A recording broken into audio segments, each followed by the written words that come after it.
listening to this right now to share this with the other young goalkeepers out there. I think it's going to be very, very good for you guys. Okay, so let's do this right here. I'm going to pull these up right over here. Okay, so let's start right here. This is against Scotland, I think it is. Antonio, Yes, this Scotland. is 60. Yeah. Now, speaking of rain, this was rain. Oh, Mike, you don't even know. Mike, this was terrible. That's not rain. That's a hurricane. That's a thunderstorm. That was terrible. The field was Look at the field. You can't run. There were puddles in the field everywhere. Like you hit the ball. If you hit in the wrong part of the field, the ball's not. It's just not gonna move. It's amazing. I think that's the most rain I've played in my life. I mean, I enjoyed it. It was fun. I'm not gonna lie. It was fun. But I mean, I literally wrote in the notes here, soggy ball towards the end line. It's a soggy ball towards the end line, laid back by the number 2 into space for 19, who hits a one-time shot at Antonio. Now, because of the weird, and I think a lot of things, we need to talk about how elements can play a fact in this. Because he hits the ball across you, you slightly shift because it takes this weird. I think slightly, right? It got very, very small, But that's my point. This is the exact same spot and the exact same ball that was shot in that clip you showed earlier, Mike. And look at your set position. Look at, you're not too wide, you're tight, and it's deflected, so you can make the shift with your body that you need to bring it down. Boom! Exactly. End of the podcast. And Saskia's so happy you held on to the ball too. Yes. Hold the ball. That was. I think that was one of my best catches of the season, just because the rain was terrible. My gloves were soaking, and it was a full stretch. So it was just tips. It was just the tips of my fingers. So for me, that's one of the best catches I've made in a while. I love what you brought up here, Saskia, in regards to his stance right there. If he had been wide, first off, he probably would have dislocated something or strained something because it's so wet. Go ahead. But had he been wide, would you've gotten the push you needed, the shift on the push, the little microstep to actually hold on to this and bring it down? Maybe you would have gotten a hand and been able to deflect it, but not bring it down. But with your stance, which is really good, and your positioning off the line, by the way. Thank you. With the deflection, boom. Had you been too deep, you're not getting there. Now you're scrambling across the goal. Yeah. Go ahead. Sorry. I mean, situations like these where everything's so close to you. It's inside the penalty area, so everything's so close. Your movements are not going to be long. It's not going to be a big movement, so it's got to be quick and short. Yeah. Kind of like you saw here. I just quick turn, small shift, and boom. You just go. You got 3 hearts right here from a. I'm like, is that for me? Thanks. I know. Thanks. Oh my God. Okay. Oh, by the way, this came up from Team Career. Just send a picture by WhatsApp on how short was Antonio. I feel like we need to pull that up. I think there are a ton of kids out there right now that are 5'4" and 13 or whatever, or 12 going, oh my God, I'm going to be 6'4". Yeah, we're all going to be what we're going to be, guys. Don't you can't force it. You can't force it. Well, apparently he manifested it. All right, let's move on to this next clip. I apologize for the quality of the video right here. Not everything at the at the reserve levels are the greatest footage, guys. So this is I think this is North Texas versus Minnesota 2. This is the 6-minute. What happens here is there's a shift. I think Aziel Jackson plays the ball out again. Very similar position right here. A little bit farther out, right, Antonio? A little bit farther out than the last one that we saw. I think maybe a half a step or a quarter step. Yeah, not much, but just a little bit. So you take a shift to kind of get a little bit of a higher position right here. The shot's hit with pace, and you recognize that you need momentum. So you kind of do the kind of the kick out. It looks like right here, but you don't have a wide stance. But that goes back to what you were saying, Mike, that even you still can get there, with that. So it's just that kick out. I love your recovery right here. Play it. Keep playing it, Mike. Watch his recovery. Boom. Boom. Ready for the second ball like that. right? Recovered, I love seeing body that. weight forward, back in a nice tight stance, body weight forward, ready for this. Boom. Yeah. And one thing I really love about that too, Antonio, that a lot of young goalkeepers is that when they make an action like this, they just become a spectator. Oh, they're waving to the crowd saying, "Hey, just see my save." Yeah, exactly. And you're looking for ball line. And that's why this guy mishits it off frame, because by the time he tries to strike, you're already up and big, and he didn't see you before. Yeah, I mean, it's for me. The play is not done until either you have it in your hands, ball's out for a set play, or there's no more danger. It's far gone. So yeah, because you make a great first save, and the ball was a rocket. But if this ball gets put into the back of the net, all right, great first save, but the ball's in the back of the net, so you got to finish it out. Exactly. And I think what I like here at too, Antonio, and I think if any people can see this, I know that the footage isn't the greatest here, but it's that shoulder drop. That's all you need. You don't need to take a step. You just need to drop your shoulder to get your body there. Boom, like that. Yep. And then the last thing, the forward stance right here. But look Remember at how we were talking about the negative? Yeah, because look at the angle that. But by the time you're off this podcast, you'll want to go play, because we're all very positive here. But because of the body weight, you're not on your heels. You get a solid hand to this, and where the ball goes, as opposed to, like we were saying, being on your heels, flat-footed, or anything. Hey, Morgan. Hey, how are you? Good. Look at that beautiful sunny California right there. Oh my gosh. I was trying to find a space, like our meeting space. They're all in there studying and stuff. Hilarious. And I was like, outdoors, they're everywhere. So this was the best quiet spot that I could find. But there's someone on the phone. Hilarious. Can you hear them at all? Or are we good? Yeah, it's fine. It adds to the ambiance, though. Yeah, we're making it work. Exactly. Making it work. By the way, how do you pronounce your last name properly? Ruhl. Ruhl. Okay, just wanted to make sure. Yeah, like you're making a rule. Yeah. Just wanted to make sure. Completely. Awesome. Yeah, and then thank you for tomorrow. I'm excited about that. Yeah, us too. It should be good. Should be good. We're excited. Is that prepping? Is that round of 16? 32. 32. Got it. Yeah, 32, and then if we advance, then it's Sweet 16 on Sunday. So gotcha. Hectic. Trying to do something our program's never done. So, wow. Yeah. That's amazing. We've broken a lot of records this year, so we're trying to have that be the next one. That's amazing. Getting into the. But yeah, it's been fun. For sure. I also love the fact that we're doing this remotely, and you're probably like 10 minutes from me. Although I found out that traffic is a thing here, so maybe not actually. It's totally. It's ridiculous. The traffic here is insane. Good Lord. Insane. No, Did it's so funny. The video work out at all? Did you? Oh yeah. Yet? Yeah. Okay. It came through. So yeah, it's this I just was right like here. Super casual. Yeah. No, it'll be great. I'm just popping that off right now. Yeah, it's so funny because a lot of times when people come on the show and they'll be like, "Oh, did I get the time wrong? Because this does not look like it's me. That's Casey Murphy." And it's like, no, that was just an old episode that we play before the show starts, so that people. Okay, I saw that and I was like, "Oh my god!"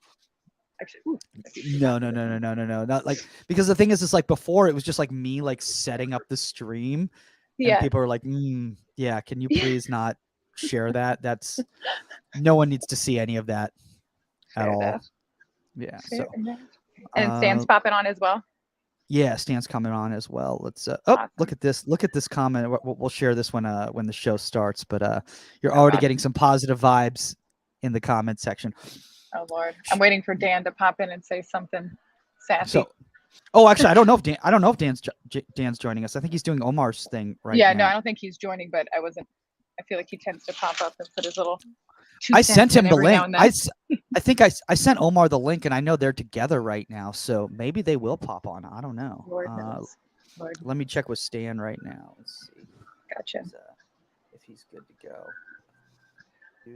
Good to go. All right. I like how I have to also, whenever I text anything when I'm on the air, I literally say it out loud. It's so weird. They're like, just checking to see what time you are coming on. One of my players is here with her dog. I'm about to be on a podcast, but Sham, hello! Oh my gosh, there's a pup. Yeah, there's a full-out pup. Oh my God. Jen McGuire and Shamrock the dog. Hello. Hey, hey everybody. Welcome. Shamrock. Is Sham making a special appearance? Special appearance. We're pulling in all the big guns here for the podcast. My gosh. Well, maybe Peanut's got to make an appearance as well too. I don't think so. We got a lot going on in the house. No, hello, Morgan and Sin, have you guys connected before? We have from through technology, and then very minimally on the fields as well. I love it. All right, well, let's get this going. I know everyone's on a little bit of a time crunch, so here we go.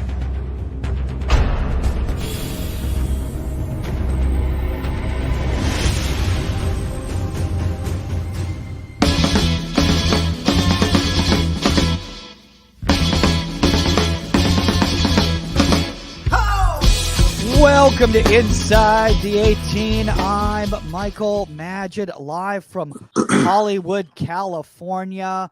With me, no 99 World Cup winner, Saskia Weber, because we're making this Midwest today. This is an NCAA tournament special going on right now. All the way from the Midwest joining us, the one and only Stan Anderson from Camp Shutout. Thank you. Love me some Michael Magid. Oh my God, you are too sweet. And we got to keep that Midwest contingent going. But somebody that's actually 10 minutes away from me, and we probably should have just done this in person. We have Northwestern assistant coach Morgan Ruhl joining us, and Shamrock the dog. I don't know where Shamrock the dog went, but Shamrock should be joining us as well. We lost Sham. I'm sure he'll make a little special appearance in the background. I'm sure if any of my players walk by, they'll poke their head in, even though they were told not to, but Lord knows. How is Shamrock on through balls, Morgan? I want to really know how Shamrock I feel like he'd be pretty tenacious. I'd have a lot of faith in him. Lots of bravery. Yeah. Very solid. And Stan, you're saying that that Peanut is not going to make an appearance because there's just too much going on. Yeah, I got a closed door here. We're getting a lot of new floors in the house, and there might be some loud banging going on. And if that is, I don't know if it's Peanut harassing the workers or if that's the actual install. So we'll see. My gosh. I absolutely love it. Well, Morgan, you're here in LA. For people who don't know, you're at Northwestern. You're obviously an assistant coach over there, but you all have an appearance tomorrow for maybe any of the local listeners that are watching right now. What's going on tomorrow? Kind of a big day for you. Yeah, pretty big day. So we take on Vandy at 4 p.m.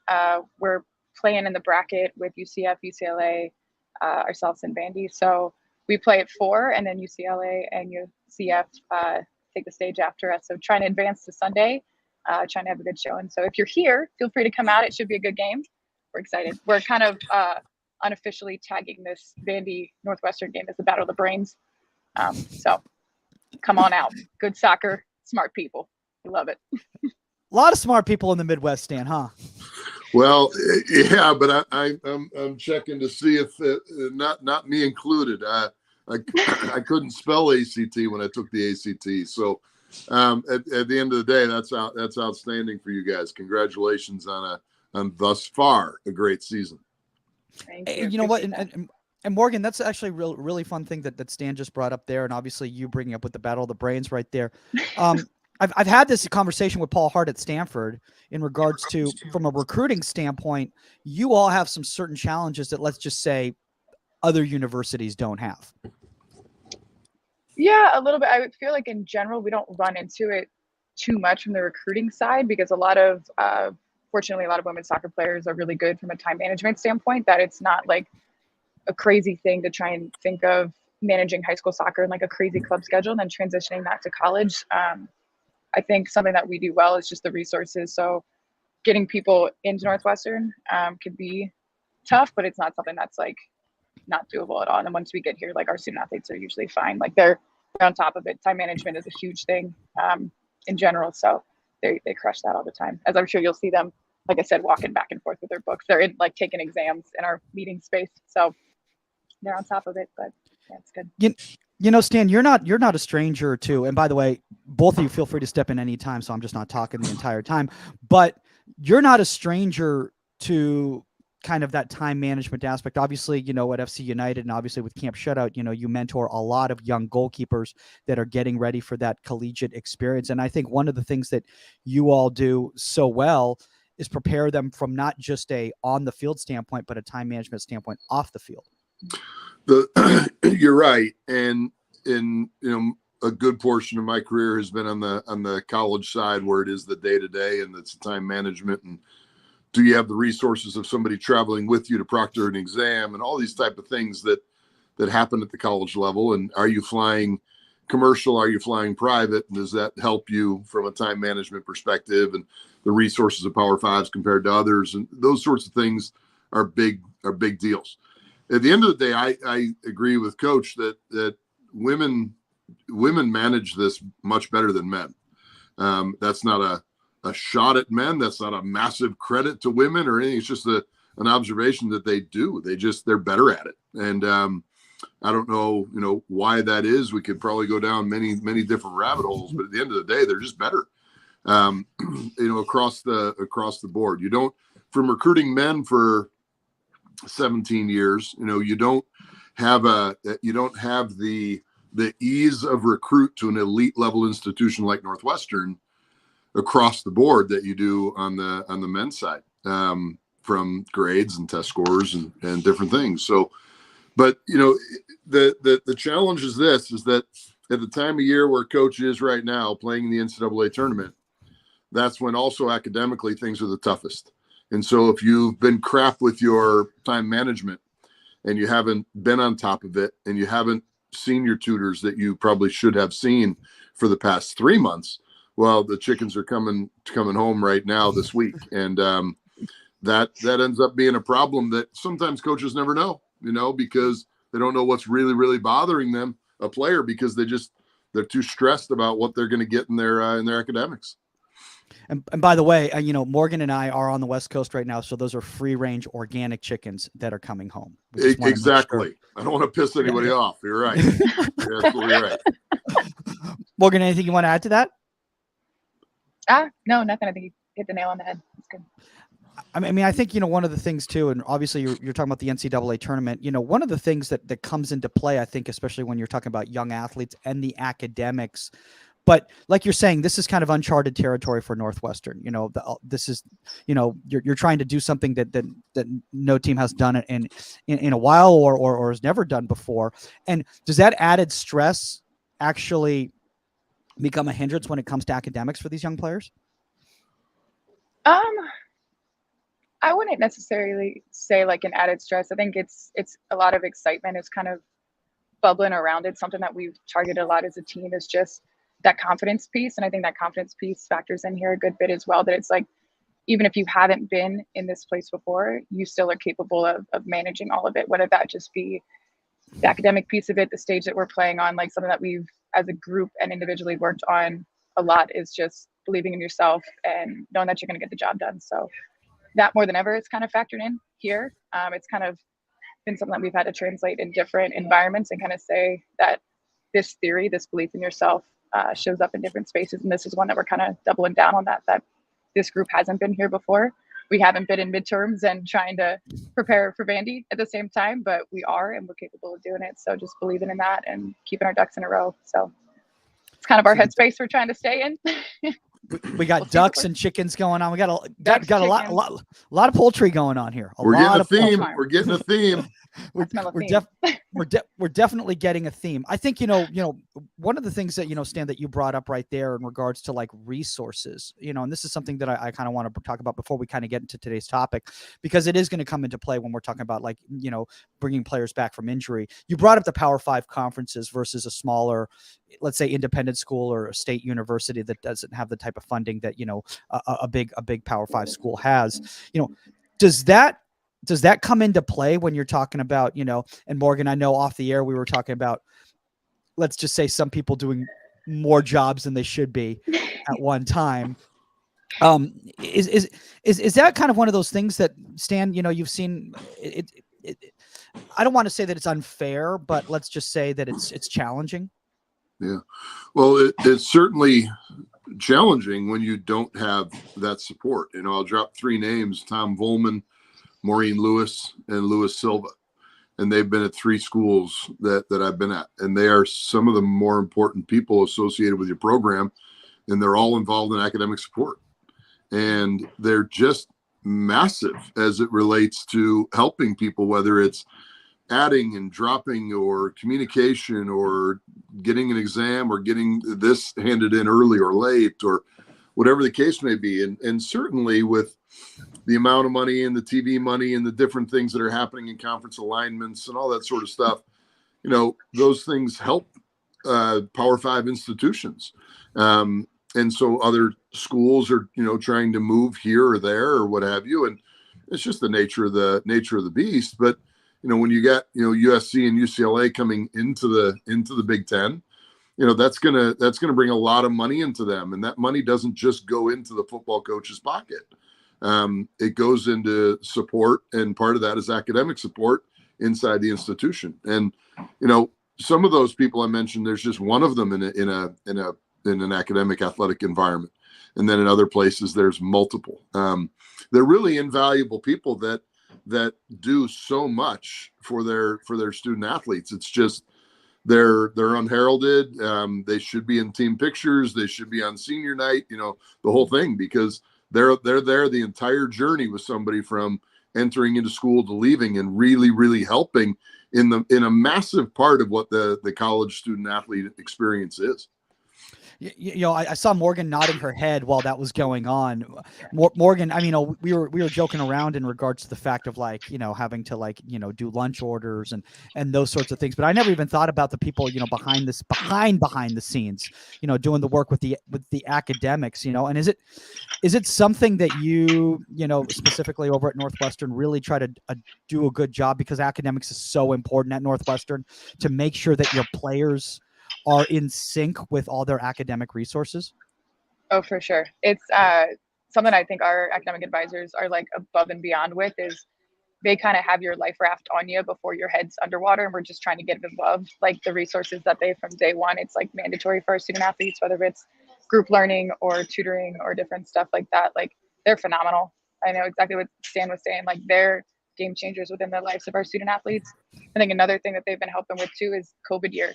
How do you navigate kind of graduating early and trying to see, can I get into a master's program earlier and take my 5th year here? Is that something that I'm trying to stretch out my graduation? Am I doing a post-bac?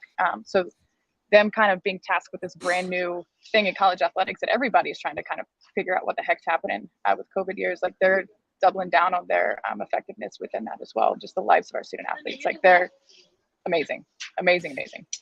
I never even thought about that, and Stan, I want to talk about this before we move on to the next topic right here, but with the COVID years thing, we have goalkeepers coming into their athletic prime while they're still competing at university. Is that changing the college landscape? Because you're talking about, adult men and women, playing against, for lack of a better term, children, 24, 25. Yeah. What I shared today, which I don't expect that everybody found what I shared today, but, Matt Turner sat for 2 years at Fairfield. And so here he is now. You fast forward maybe from that moment 8 years, and he's going to be a starting goalkeeper for the men's national team in Qatar. You're going to have in college situations a potential 6th year guy going against a freshman, either striker, midfielder, or even battling with a freshman goalkeeper at 18 years old versus maybe 23. It's an odd period of time that exists. I think goalkeeper wise, you're smarter to stay in a college environment. I'll speak from the men's side in particular. You're smarter to stay in as opposed to going out and going into a USL2 or maybe into a championship, because just as it was for Turner at Fairfield, it's going to be hard for you at a championship. It's going to be hard for you at an MLS side to get games, like it's been hard for Fred Emmings and Eric Dick and Eric Lopez and Beckham Sunderland and on and on. Those guys, it's been tough for them to get games. And so if you can be that guy that's maybe in a 5th or a COVID year, then certainly, get that get that experience and get those match minutes in under your belt and run with it. Yeah. Morgan, obviously on the women's side, the depth of the NWSL. I mean, there's only so many opportunities there. And we've talked about this, tremendously on the show. And we've had so many different guests on who are playing overseas at different clubs in different countries and everything like that. So there are a lot of other opportunities. But in the women's game, a little bit differently than in the men's game, the Division I level is one of the highest levels out there in the world, despite the fact that it is a youth development league. So does that make it a little bit more, for lack of a better term, easier to recruit grad players to stay and to compete and to come into your program, even though they've finished off at another university? I feel like I would agree and disagree with that, because it's so exciting that there are so many opportunities that it's like you can get out there and you can go have these different experiences overseas or here. But I do think that education is something that is forever valued. So if they're like, if I can go and continue to play and continue to develop for an extra year in this environment and get a master's and get a post-bac or whatever, and that's kind of setting me up to double down and I can still play after that. Yeah, I think it's honestly kind of circumstantial for each, but I feel like that, like you said, that college environment is at a really high level and you're developing a good bit within it. So I see both sides of it. For me, I'm like, I think it's just so incredibly exciting, the opportunities for women now to play and continue to play. So I feel like me, I'd be like, yeah, let's go, but maybe not the smartest. On that NWSL side, there has not been a rookie stepping into the league and getting minutes in league play, maybe outside of league play, but no one has stepped in, whoever that may be, that's heading into the league. And just like on the guys' side, it's hard as well. Roman Celentano is a rare instance. So it's hard. It's hard to get those minutes, and everybody wants to be a pro, but not everybody's capable of the patience of a pro. Sure. Well, one thing that a pro can do is they can come back from injury. Do you see the segue right there into the topic? Look at that. All the pros out there are very, very good at coming back from injury. And also, by the way, shout out to Maxime Crepeau. Obviously, a very difficult situation that's going out with him. In my mind, you are still a World Cup goalkeeper. So shout out to you and the wonderful staff over at LAFC. Obviously, Omar Zini at Las Vegas Lights, which I believe is now called LAFC 2, starting next year as they're joining the MLS Pro League. But Morgan, for some people out there who don't know what we're talking about when we're talking about like goalkeepers returning, there's a difference between returning to play and returning to train, right? For sure. For me, I feel like any kind of returning from injury, you sort of see, I look at it in like two categories. You have like the mental side of it and then the actual physical training and demands within it. I feel like when you think of return to train, that's more of an emphasis on like physically, like an understanding of, am I at 60%? Am I at 70%? What is my new normal? And then there's obviously some different mental factors within that. But then returning to play is more of like, do I feel confident? Do I feel decisive? Do I feel like I'm up to the speed of play? So I feel like it's kind of, you have to have that return to train, obviously the physical competency and feeling like I can have different demands within my responsibilities as a goalkeeper that I can reach within whatever new normal I'm operating in. And then how do I then kind of funnel that into, how does that impact me within the actual run of play? And that's where it gets funky within your environment and how fast those things sort of coexist potentially. Because I mean, in the fall in the college environment, it's so hard. And if it's a little bit obviously different in the spring based off of that, and in club versus pro environments, I'm sure all different as well. But that's kind of how I approach the two. More emphasis on mental versus physical and the return to play versus physical and mental on return to train. Yeah, I love one of the things that you just said right there, and and Stan, this is something that you talk about consistently, and the reason I'm bringing you up is because just outside of obviously your collegiate responsibilities and your club responsibilities, with Camp Shutout, you have the capability of not only mentoring young goalkeepers getting ready for college, but a lot of goalkeepers that are in the collegiate environment come back and they assist at Camp Shutout throughout the summer. And I've seen some of them coming back from injury, or still not at 100%. The mental aspect, because what I've seen personally, and even my own experiences is that I might physically be there, but I don't believe it mentally when I'm coming out on that cross or that through ball. And because of that, I end up re-injuring myself. Yeah.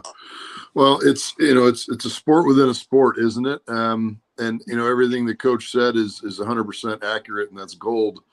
I think for a goalkeeper, just as we talked about the relationship with the academic advisor, the relationship with sports medicine is just equally as important. That they understand that this person is not coming back to run 5 to 7 miles a game.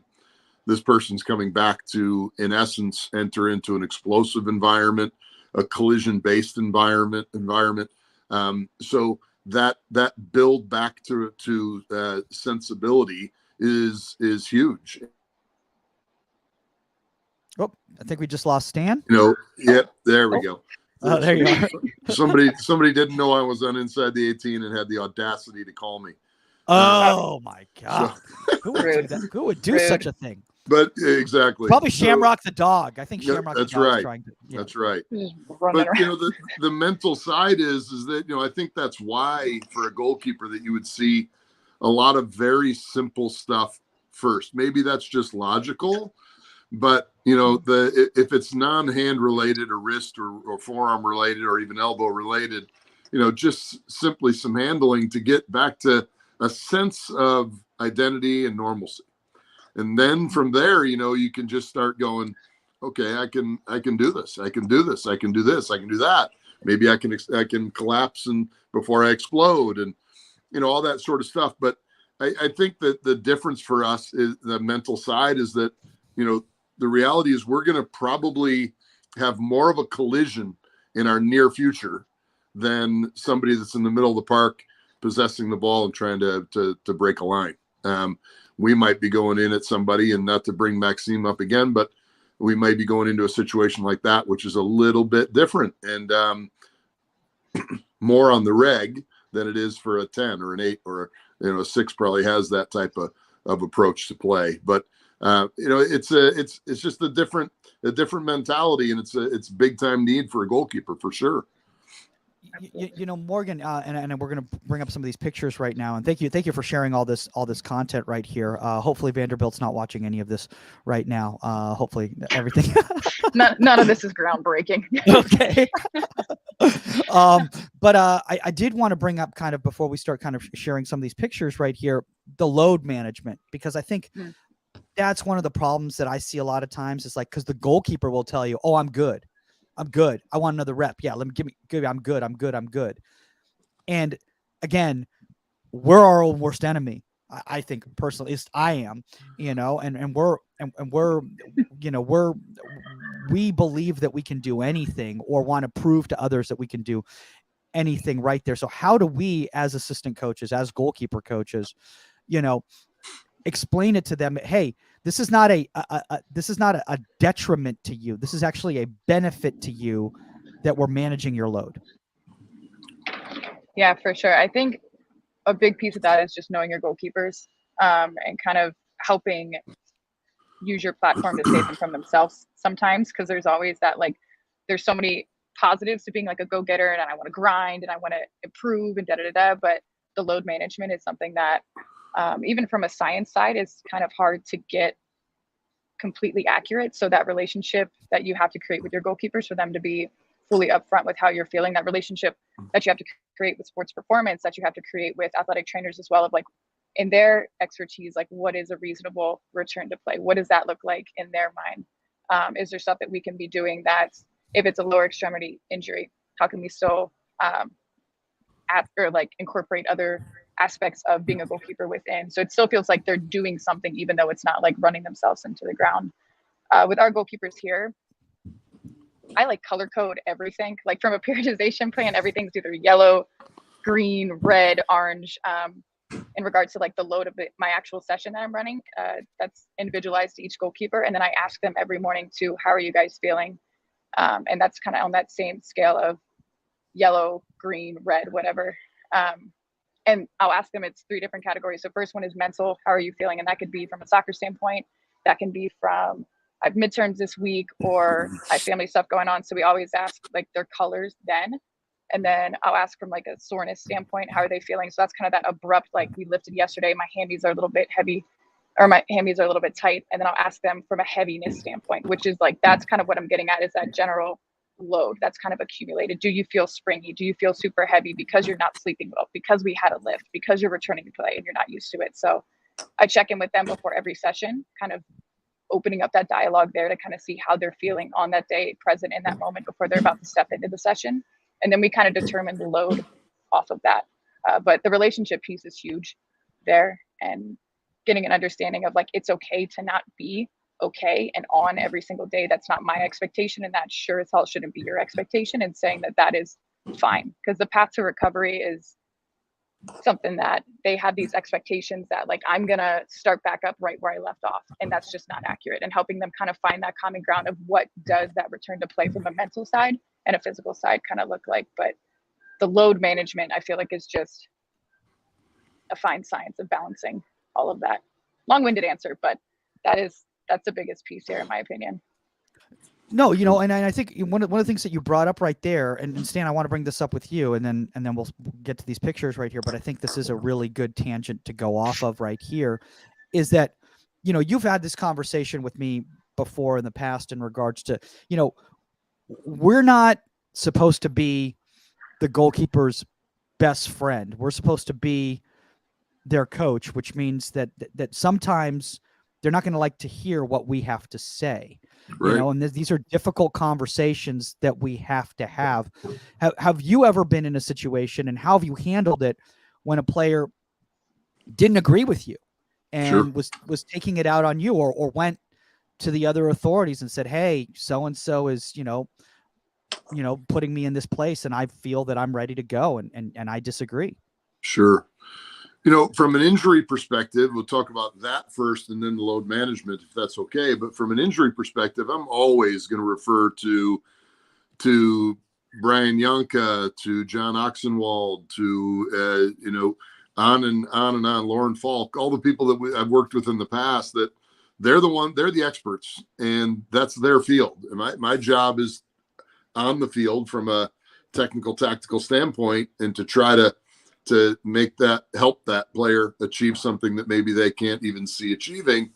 At the end of the day, in order to even get there, you've got to get cleared by sports medicine, and whether that be concussion protocol, whether that be coming back from an ACL, whether that be a shoulder dislocation, subluxation, who knows?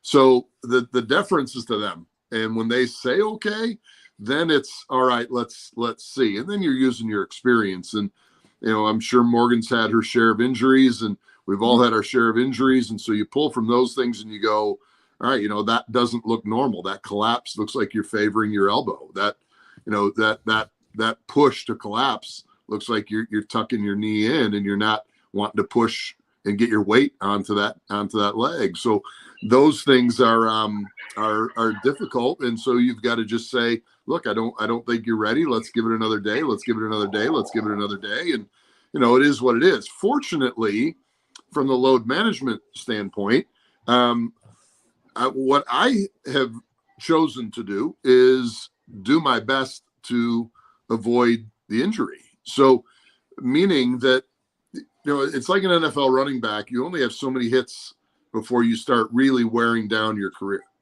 And for a goalkeeper, at whether that be 14, whether that be 18, whether that be 22, or older, you only have so many times that you're going to be able to dive and fly before it's really going to take its toll on your body, your hips, your shoulders. You know, it's going to take its toll. Bushy, all he wanted to do was work, you know, and when we were at the first team, he wanted to be out working. He said, I could get hurt training, I could get hurt in the games. And I wanted to lessen his load. So at the end of the day, I just take a coach-player relationship, and I've got to be the coach in those moments. And some aren't going to like it, and I've had plenty that didn't like it, to your question. But you just stand firm in your experience and confidence, and not arrogance, that I don't think this is right. This isn't what you should be doing. There's plenty of coaches that I know that want to fly the goalkeeper all day long. I'm just not a believer, because I think it leads to injury. Those moments can be accomplished without training every single day, I believe, for the elite. So I try to avoid as best as possible. Load management is done with a match on Saturday, and in an ideal college situation, no training maybe on Monday. Tuesday, Wednesday, you can get a little bit of that in. But other than that, you're kind of lightening up as you get to the match, if that makes any sense. No, it totally makes sense. So speaking of that, let's go into this. And Morgan, why don't you kind of explain to us, first off, the picture that we're seeing right here, and match day minus what are we looking at here, and what the scenario is from an injury return standpoint. Yeah, so this is match day -1, I believe. So you'll see our goalkeepers in here. A big piece of kind of what Stan was saying, that you don't have to be flying and hitting the ground multiple times. Like, I think a big piece of this is speaking with your goalkeepers about there's things that you can do, that you're investing in your craft, that don't mean that you have to be exhausted at the end of it. Like doing different eye tracking stuff, doing different mobility stuff, doing different, like we do tennis ball coordination stuff, like ad nauseum, film, all of the above. Like, that is still investing in your craft. That's still making you a better goalkeeper, even if you're not out on the training ground flying around like a crazy person. So as we work into this, you'll see our 3 goalkeepers. The one closest to the bottom of your screen, and I did get the okay with her that I could share this medical information. She mid-season had a hand injury to her left hand and was out. So this is about 2 days actually after she was injured. And it's just incorporating her back in. So some of the stuff that our goalkeepers have been emphasizing is just in your frame reacting using the correct surface of your foot, and just kind of how can we utilize a kick save a little bit more efficiently. They tend to just kind of sweep their laces out, or they're back on their heels or stuff like that. So this is just different hip mobility stuff. This is one of the first things we did after their warm up. And it's just kind of eye tracking with the ball coming in. How am I reacting to it? Just kind of correct, or taking the correct surface on it. So super simple stuff here. Like I said, none of the stuff that I showed today is wildly groundbreaking. It's just how can we get something for all 3 of our goalkeepers, including our injured one, and have them still engaged within the session. Something that I think is incredibly important for young coaches or coaches of all ages, is just having full goalkeeper engagement throughout.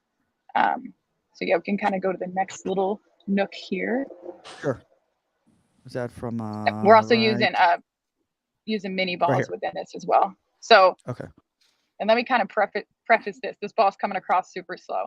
So again, the keeper that's acting right now, she is the injured one. So I am an absolute stickler on the efficiency of your movement, and kind of dialing back the speed of some of these cutback movements. And so we can really, really focus in on how does that feel? Are my hips low? Especially female goalkeepers, the efficiency of your hips and the balance of your hips and the impact within, how that kind of expands all of your movement and different goalkeeper demands throughout the rest of our demands as a goalkeeper, I think is so important to focus on. So we just kind of pare this all back, and we pair that with visualization as well. So it's like, okay, you see this person, the ball's cut back, everything's super slowed down. Feel yourself breathing, feel yourself actively tracking a ball, and then using your peripheral view to see who is that target that's coming on it. So we just rewind, I always joke with them, because we have videos you can kind of see from this camera here. We have the little Spidio thing. So I'm like, this is like 0.5 on Spidio. You're just really, really refining all of these movements. And it's something where it's still keeping her engaged. She can still actively move her hand out that's injured, that she might feel kind of hesitant to do so. It's a safe environment for her to kind of do that and feel that shape still, despite the fact that she has that injury.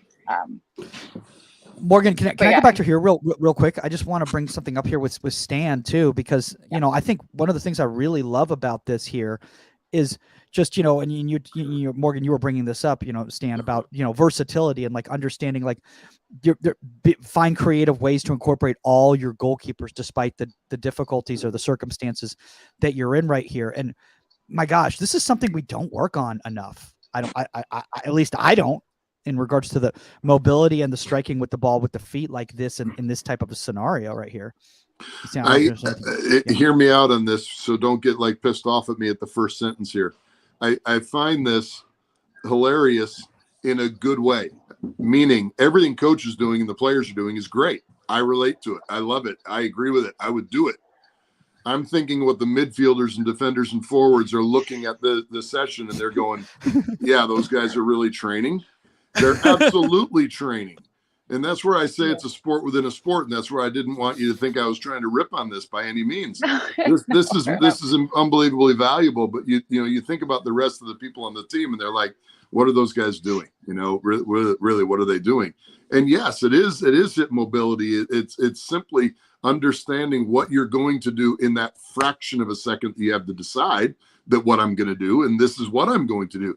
And I have to shape that save so it doesn't go right back to where the shot came from, but it goes somewhere else. And all these things are not just innate. They don't just happen. And so kudos for an exercise like this to be able to, put goalkeepers into that mindset where they understand that, yes, okay, here's the shot moment and here's my shape moment. Fantastic. I think it's great. I feel like there's so many times they look over and they're like, what? Wait, there's one later in here that I can guarantee you're going to be like, what is going on? And I'm just going to just let me explain when it happens. Yeah. But half the time I feel like they look over and they're like, okay. But this is just a little warm up phase, but I appreciate that. Yeah. And not to toot our own horn or anything like that, but that's one of the reasons why we created the Union app is because, on social media out there's a lot of context lost whenever people share pictures. And one of the reasons is because the mediums don't really allow you to give context to it. It's more just, TikTok, you got 10 seconds. Well, you better impress me in 3 seconds here. Well, that doesn't really help from a learning standpoint, or even on an Instagram feed, and the AI looks at it and they go, that's not a top corner save. We're not going to show that to anybody. So, right. I mean, again, I'm not, and this is not an infomercial, but I'm just saying, there is a reason why, and guys, go out there and just try to find the right resources, whether it's the Union or wherever, that you can actually get context for these pictures that you're seeing. Morgan, I want to bring up from an injury standpoint, I want to start doing this more because I can't tell you how many goalkeepers I've seen, including myself, who have gotten a hyperextended knee or a twisted ankle or something like that on a split or a block save because we don't ever work on it from an actual mechanics standpoint. Or they're not set. Yeah. Yeah. So I think that's, so again, kind of, it talked about earlier, like pairing with our athletic trainer and our sports performance. And I talked about how we have green days, yellow days, red days, stuff like that. So our goalkeepers, we have like a Google Drive that they can go in, and we have like a thing called green days that it's like, if they're just at home or if they have off, like what does an off day look like? Because usually they're like off from soccer. That means I have this time to go do more soccer. And we're like, no, that's like a recovery day. So we have a green day photo that has different hip mobility stuff, that has different like eye tracking stuff. We have a little app that's on there that they can go in and do this little cell phone, iPhone tracking, eye tracking game. So trying to give them as much resources as possible. But stuff like that, like I said, it's not tasking, it's super minimal, and it has like, I think, large impact. Like I'm incredibly nitpicky on like the little things and just being as efficient as possible through just that fine margin to kind of gain an advantage, and building that into all of our sessions is something I'm pretty passionate about. But yeah, it looks weird. It looks weird a lot of times. People are like, what the hell is she doing over there? But also another preface here, I don't have a rebounder, so I just punch the ball. So if you're like, what is she doing? It's just, that's like my weekly therapy is when we do rebound sessions. Just get to punch it. Big again, 10 school, no rebounder, Big 10 school. Okay. I'm gonna pencil that into the budget. Say that louder. I'll take me off speaker so my head coach can hear that wherever he is. Okay. Big 10 school, no rebounder. You can get crazy catch, like $30. What? Yeah, crazy. M Station is another one. Yeah, send me all the links. We'll use the discount codes for sure.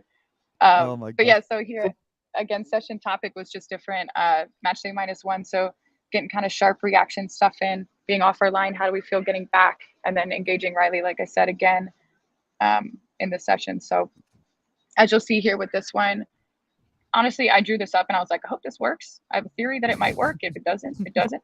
But we have Riley working on some back to bar stuff with her good hand, or like back post, back six, crossing stuff. She's super dominant in crosses and she's super brave in crosses, but she tends to hit the ball a good bit. So we have it like now she's very much so targeting, like her target is to get it to that goalkeeper that's in the six. And then obviously our goalkeeper that's in goal is working on positioning. How is she basing her positioning off of where Maddie Lowe is our goalkeeper that's on the six that's punching the ball?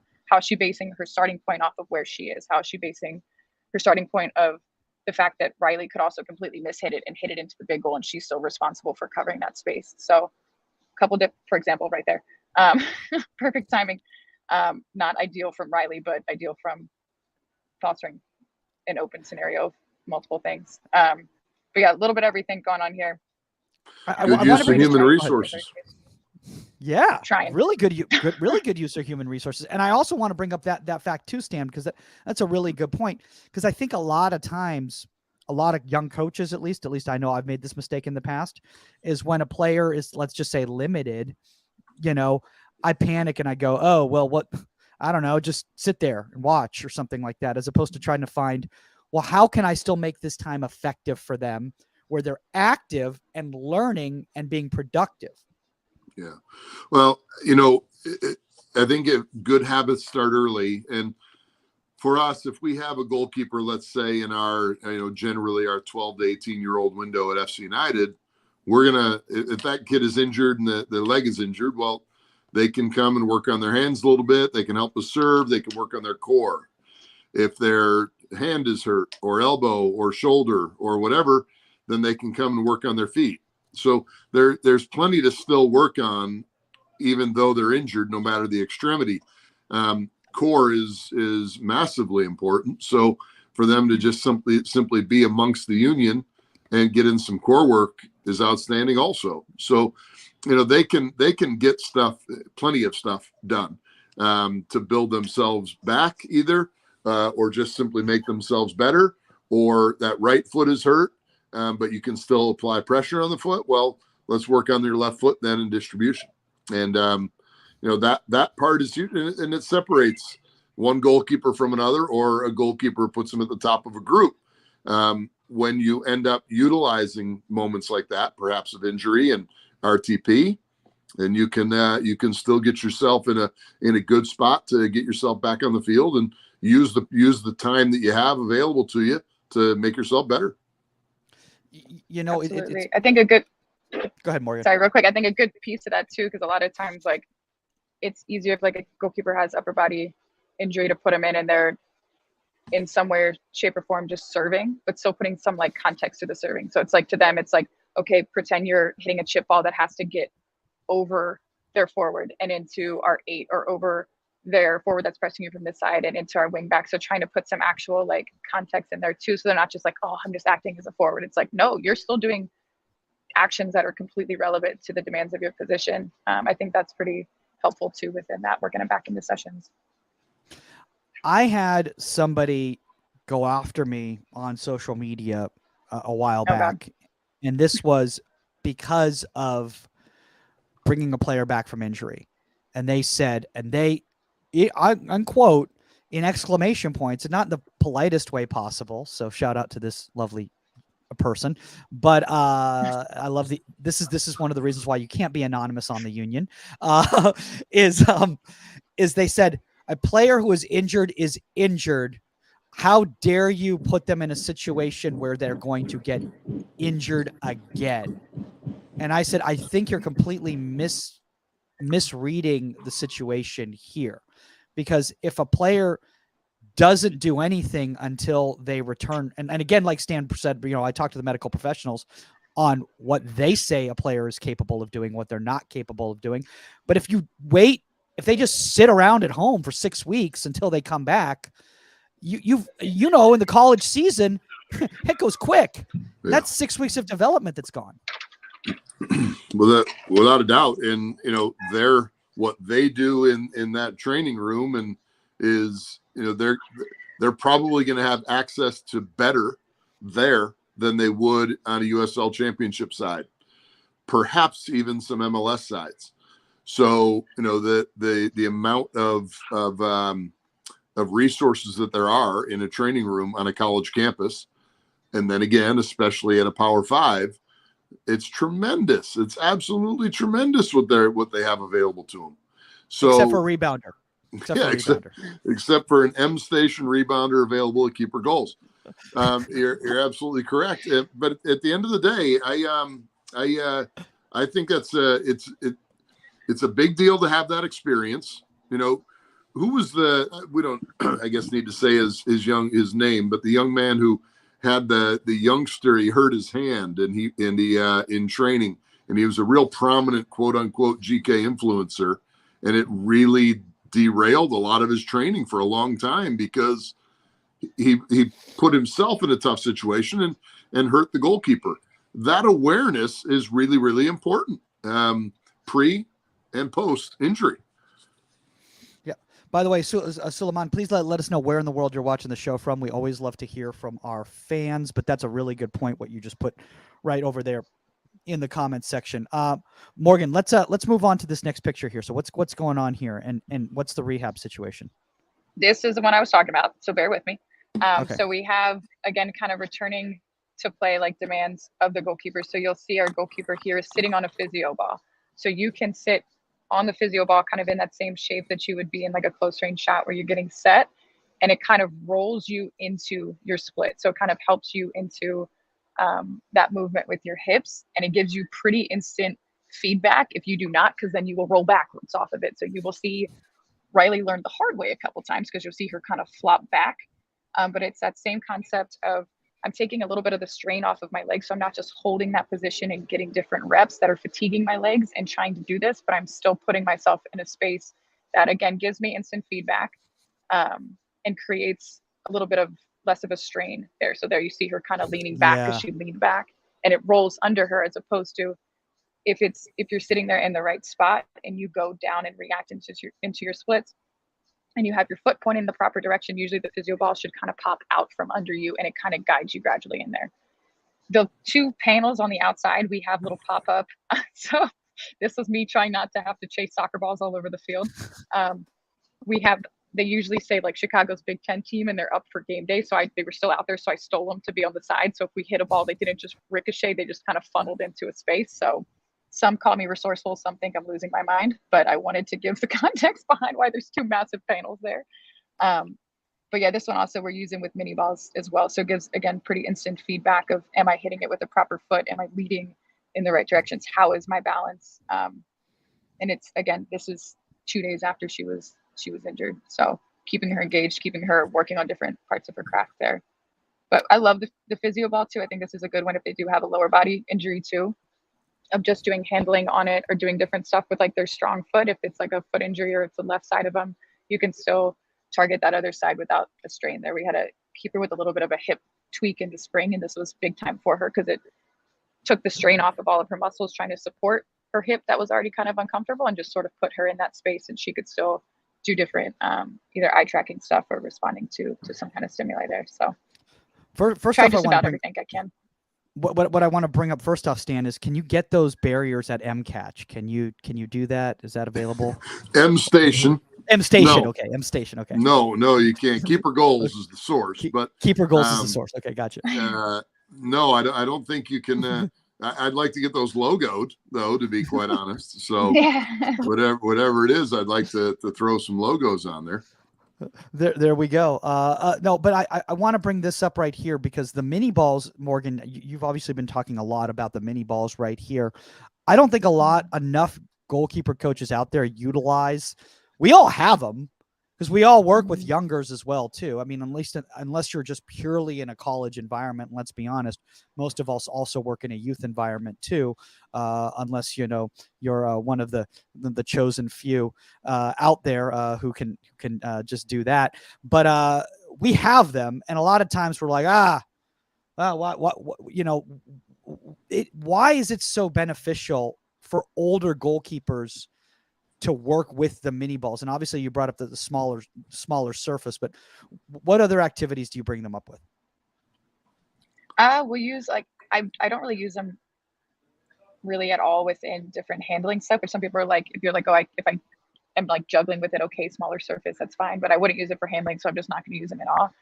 We'll do like shoulder stability stuff if it's just like back, so you can just kind of palm it and go, you're tracking something. But anything really like in tight, like we'll do different like 1v1 sessions where you're coming in, so your angles are even more drastic. So it's basically like if you can get your foot to a mini ball, or if you can create a shape that's tight enough from a K-save standpoint that's blocking a mini ball, it's probably going to be as efficient with the regular soccer ball. So it's just really refining that, and then you kind of gradually work back in a normal size soccer ball, and it seems easier for the goalkeeper in a way. So it's kind of a little bit of mind games there, to a certain extent, but I use them as much as possible. I use tennis balls from just, like I said, hand-eye coordination stuff or working on different peripheral vision stuff. We use volleyballs a lot. Again, just like Stan was mentioning earlier, just risk of injury, trying to avoid as many contacts as possible. We'll just use volleyballs and they'll just smoke those off of one another. We're in different close range stuff. So yeah, we emphasize. So I mean, Dan, you probably should already know this at this point. We play in a 3-back, so people can tend to get around that. So we face a lot of cutback stuff. So we emphasize a lot of this different in tight reaction stuff within our goalkeeper realm. So volleyballs, mini balls, galore in our environment. Stan, anything you want to add? Well, if you're really committed to the craft, and obviously coach is, you find ways to lessen the load for the right reasons. It's not lessen the load because it's less load for me. It's less load for them. But there are some that think the other way. I'm not saying a ton, but there are enough. But you just got to be a little bit creative and understand how can you in your head commit to the goalkeeper to make this still useful but lighten the load. And another example would be back to the bar is a heavy load exercise if you do a ton of them. You not only have to move and get up and get down and get up again. You're doing that multiple times, and then you got to gauge the flight, touch, tip, whatever. Well, doing that in water is quite helpful. Doing that over a mat, a mat the track and field uses is helpful. And I would say those people that I'm still trying to keep this PG, so there's a lot of words that are going through my mind that I want to say, Mike. But those that poo-poo that idea, look, I don't, I'm not buying what they're selling. At the end of the day, I want to make sure that I don't have a goalkeeper either land on their elbow or land on their shoulder that's going to do it. Now in a game, I expect, to pull this a little bit full circle. Northwestern is playing against Vandy, and their goalkeeper just pulled a ball out of the upper 90 this year, a couple weeks ago. That was a fantastic save. She got her feet right, got up, got a touch, boom, landed properly. That type of moment is crucial, and you don't need to do it 1,000 times to get that one. But you can help somebody do it safely and properly without beating them into the ground. And that, when you see stuff like this, I think it's great, whether it be with tennis balls or having a large ball to get down on and get into a spread. This type of stuff is great. You don't have to be buried into accomplishing these things. Yeah. I love what you're saying right there. Let's finish off with this last picture right here before we kind of start wrapping up the show and everything. And I appreciate you guys taking the time. Obviously, Stan, I know you've got to get to a club commitment, and Morgan, you kind of have to win and move on to the round of 16. So a lot going on your, plus I think there's a lunch coming up that you may or may not be involved in. Team lunch being delivered in about 8 minutes. So okay. Good calls. So what's this last picture with this here? one, yeah, this is more or less just a picture of just a little circuit activation in the beginning. I know we've kind of talked about them a little bit already, but what you don't see happening here is visualization. I think that's something that when we're progressing our goalkeepers back in, that's something that I think is so impactful in the mental side of the game. Like their ability to visualize their self doing something successful, their ability to kind of reenact a time that they either found success or they almost found success, but then they kind of reshape it of like, okay, last time I went bottom hand, I should have gone top hand. Like them working through that motion of I'm out, I'm warming my body up by doing a little drop step, and then I go and I visualize myself and I pair it with an actual action. So you'll see here, we're just doing some general handling, and with me and the other goalkeepers are going to that middle part of the screen and they're just diving on a dead ball. I'm not a big fan of diving on a dead ball. With this, it's more or less, this was our first cold day in Chicago. So they were just getting their hips right. So just kind of getting up there, and had 2 low dives and 2 smothers. And then you'll see the person on the right side of the 18, just a little circuit of kind of like closing somebody out. You get set at that last cone. I'm set, I'm balanced. I gradually closed into the striker. I'm here, and then I react. So again, as they're going through this, they're visualizing. A lot of times too within our session, as we talked about returning to play, it's managing that heart rate. Heart rate data is kind of hard to have be accurate obviously as goalkeepers, we have gloves on, so we can't actively take our heart rate within a session. So it's something that I'll build in heart rate breaks where we pair that with visualization. So I'll say like, okay, walk to the sideline and back. Envision a time that within those last reps that you were clean, you made the save exactly how you wanted to. How did that feel? How was your heart rate? How was your vision? Did you feel like you got set? Or can you feel your hands in your gloves making that same save? And then play that through with one that you didn't handle. And then envision yourself doing all those things and then catching it clean that next time. So as we build goalkeepers back in, visualization in general and how it impacts your confidence and your ability to, I personally think, transition speedier back into the game, pairing that into your training sessions, I think is huge. And so we do that basically every warm up. Either do it just a straight up visualization or mindfulness. And then we also pair that with different goalkeeper actions as we do our activation within our training sessions. And you can be injured, you can be completely healthy, you can be somewhere in between. And that's something as a goalkeeper you can control and you can always sharpen within your game. So that was like just a little picture of somehow how we do it. But I think that's, from an injury standpoint, huge. But that's my point of view. Anything you want to add, Sid? I think it's as long as the goalkeepers are buying what you're selling, and that's what's important. No matter anywhere we are across the world, people are doing things different, and as long as they're buying what you're selling, I think everything coach is doing there is fantastic. And there may be some guy, some girl out in Taiwan that's a person calling me again. Then they may do it completely different, and lo and behold, you meet them on the world stage someday. Who knows? Do they get measured by that one match? I don't know.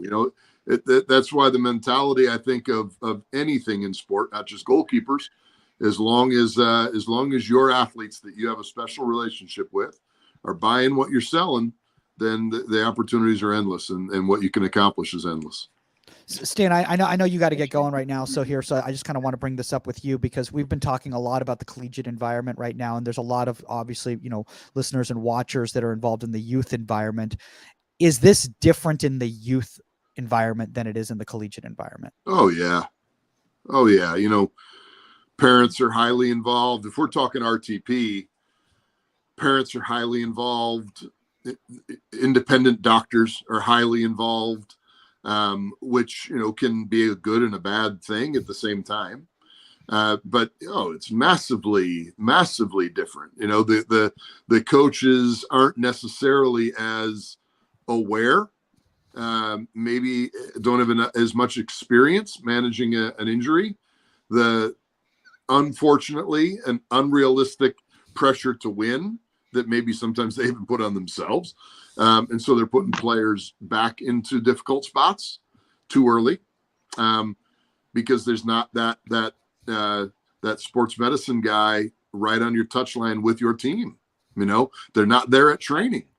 The head coaches and the assistant coaches and the GK guys and girls, they all get a lot of publicity, but there are people that are massively involved in success of high level teams. And we talked about them already, the academic advisors, the sports medicine and sport administrators, and, all these things. Those people are huge. And at the youth environment, you just don't have that unless there's a massive commitment to have, let's say at a club like ours, literally 5 to 7 trainers that can be in multiple places at one time for the various platforms that we have.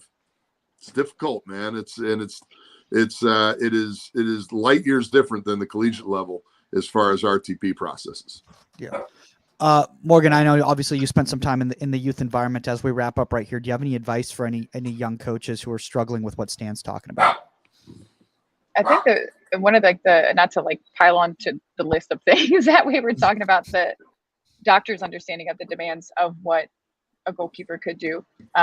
For me personally, I think why I'm so passionate about this is I was injured throughout my entire college career, and I was always like, what else could I be doing? What else could I be doing? And I, from a recovery standpoint, wasn't responsible about it. So as a coach, that's kind of like how can we still help your craft and develop you as a goalkeeper? But a lot of times the people, like you said, that are making these big decisions don't actually understand the demands of what they're going into. So they're like, oh, she's cleared to run if she's coming back from an ACL, but it's like, do you see what a goalkeeper has to do in these certain situations that they might not be cleared? And then it's kind of on our plate to, like you said, with athletic trainers, whoever is in our environment, to gradually get them back. But again, I just think use your resources as much as you can, listen to your athlete as much as you can, advocate for them to listen to their body as much as they can, is, I guess, the biggest piece. It's tough. I know the youth environment is super tough. And you're also given different field spaces and different environments and different skill levels and commitment levels within that same environment. And you're trying to make it so it's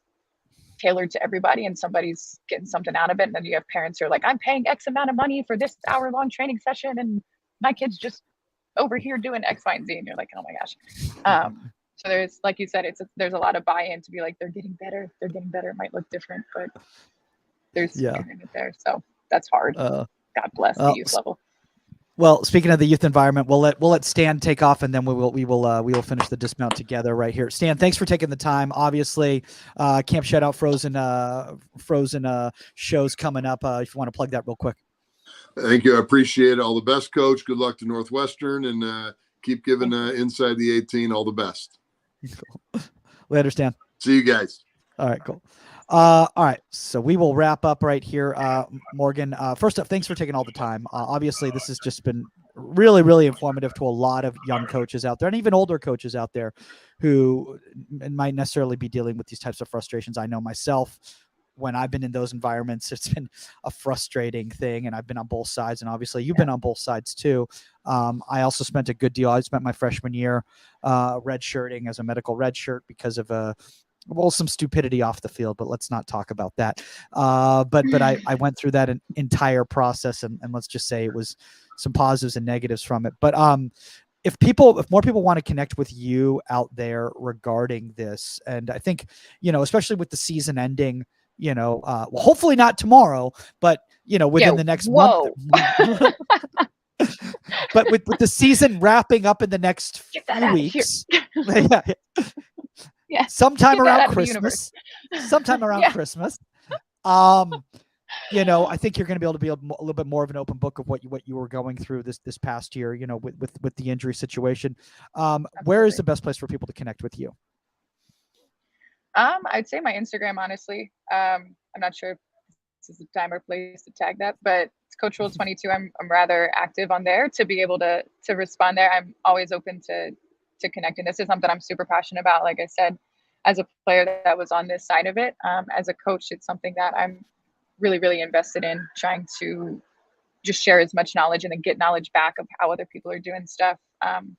Again, getting back to the visualization piece, that's something our head coach is really big on, and that's super research based. That's not something we're just pulling out of our butt to be like, imagine it and it'll happen kind of thing. Like, there's a ridiculous amount of research. So I'm happy to share those articles. I'm happy to share different stuff that I've kind of gotten from, and a lot of it too, like just whatever you see in your environment. Like, I've gotten stuff from our field hockey coaches. I've gotten stuff from our football coaches, from so on and so forth. So use your environment as much as possible and see how can you make it something that's specific to your goalkeepers. But yeah, I'm always down to help. Love that. And if anybody out there has any other resources, or they have stuff that they want to share themselves, do it on the Union, honestly, guys. Everybody there who's been on there, shout out to all you guys. There's thousands of people sharing out there. It's a free goalkeeper soccer community on all platforms. That is a smart link right there. It is in the show notes as well. Share your own content, subscribe. It is completely free. There is really no reason not to subscribe and check it out, and start DMing people on there. Because honestly, I'm not going to lie, unless I'm following you, unless Inside the 18 is, or Pro GK Academy or anything, we don't see your DMs on traditional social media. So you're better off DMing us there. It's at Goalkeeper Podcast, or you can directly do it to me at Michael Magid. And I'm going to see it there, and we can start these conversations, but keep sharing on there, guys. Honestly, it's a really, really valuable resource. And I think a lot of people are going through kind of the same thing. Obviously, if you want to reach out for a guest suggestion or topic suggestion, contact at insidethe18media.com or at Goalkeeper Podcast. Like I said, I should update that from all socials to just the Union, so people stop doing it on the other ones out there. Instagram doesn't need our love. They're doing fine. They've got billions of dollars. They're doing good. Yeah. Morgan, really excited for tomorrow. Thank you again for the invitation. Hopefully we will get a chance to wave hello while you're striking some balls at people right before Hopefully the on game. frame. Hopefully on. Oh my! I got to get a gosh. good pregame meal, good warm up. We'll get rolling. Oh. Do you have like a pregame like routine for yourself in regards to like warm up and everything like that, to like hip mobility, get all that dynamic movement in and all that? You do? Yeah, I used to not. I used to literally just like hold a post, do a couple leg swings and go. And I think I am settling into an older age that this season was like, oh my God, this hurts after. Like, your girl needs to warm up. So learn the hard way, swallowed my pride a little bit. Now I do have a formal warm up. So grown up. I love it. We're growing. I always tell that to people whenever I'm talking to people that aren't goalkeeper coaches, and they're like, "Oh, you have an hour private, so like, when you show up at like 3:59, it's at 4." I'm like, "No, I'm there at 3:30. No. It's gonna take me a half an hour to warm up before I can actually do anything." That's an hour and a half like an private old Mack session. truck. Exactly. Yeah. All right, guys, that's all the time on Inside the 18, and we are out. Later, guys.